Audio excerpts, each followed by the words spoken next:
The Bible, a cornerstone of civilization and a sacred text for billions across the globe, is a compilation of remarkable depth and influence. But have you ever pondered who exactly discovered the Bible? Let's embark on a journey through time to untangle the intricate history of how this monumental text came to be recognized and revered. Long before the Bible as we know it existed, there were stories, laws, songs, and prophecies, an oral tradition shared across generations. The earliest parts of what would later be compiled into the Hebrew Bible began to be written down over 3,000 years ago, around 1200 BCE. These initial texts formed the foundation of religious belief for the ancient Israelites, capturing the rhythms of life, worship, and community. The notion of discovery when it comes to the Bible is rather complex, as it's not found in the traditional sense. Instead, the Bible evolved over centuries, with various books being acknowledged, debated, and revered within religious communities.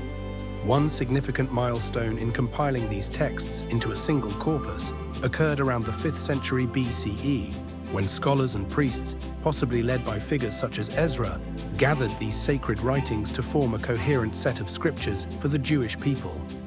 Fast forward a few centuries, and the Christian Bible began to take shape.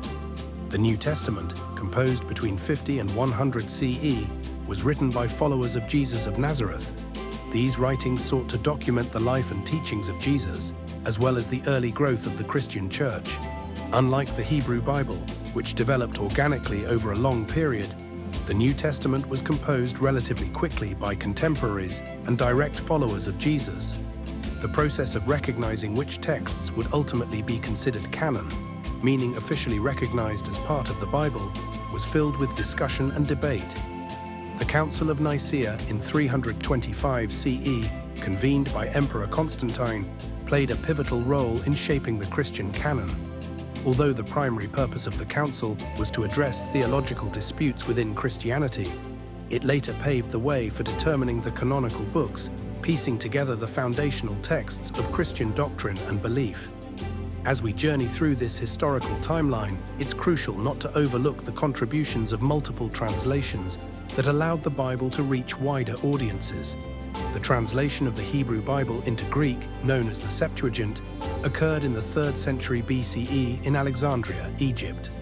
This was a significant discovery for the Hellenized world, bridging language barriers and extending Jewish teachings beyond its Hebrew-speaking core.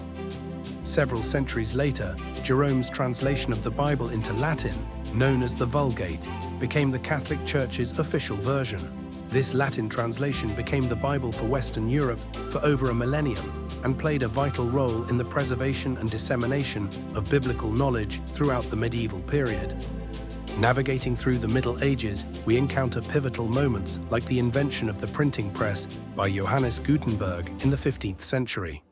The Gutenberg Bible was the first major book printed using mass-produced movable type, and this technological innovation democratized access to the scriptures as never before. For the first time, the Bible was no longer confined to the hands of church authorities, but reached lay people, scholars, and curious minds across continents.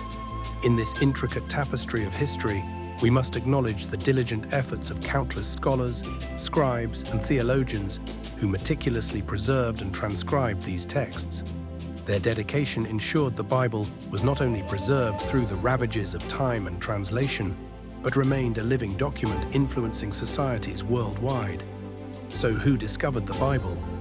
It wasn't a sudden revelation by an individual, but rather a complex development involving diverse cultures, languages, and countless hands. The Bible's discovery is an ongoing journey, constantly evolving as each generation of believers and scholars engage with its teachings, seek understanding, and uncover new depths within its ancient pages. In conclusion, the Bible is not a relic merely unearthed by a single hand, but a profound legacy of human endeavor around the divine. Its creation and discovery span centuries and continents, bringing together a mosaic of historical, theological, and cultural influences that continue to challenge, inspire, and illuminate our world today.